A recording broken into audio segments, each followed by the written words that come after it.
提给开过发展吗？有没有，应该有伫金变堂开过发展200。哈，来发给图。哦，记住嘿，哇，今嘛几时节发？哪一年记得吗？那一年，可以哈，可以一下。2013年。哦，13年，非常旧哎。然后大这框就是老板亲手帮我裱的，然后也是请老板帮我们搭配那个这个要多长多宽，好颜色，对。我也个图嘅加下个想法盘记得吗？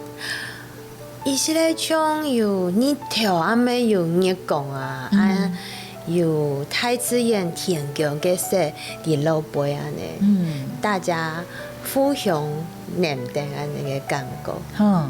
唔过佢嘅名我都嘛嘅咩唔记得。这里的光的雨温暖。哦。你看他们边鬼边乖，你连那个画的题目都是很奇妙。原子笔哦，也还原子笔哦，原子笔就是妈妈打我手指头的原子笔。不要了，妈妈那时候不是用这个颜色打啦，妈妈用那个无色给。呀，他用给灯光安呢，长啊稀啊，那个色泽很特别呢。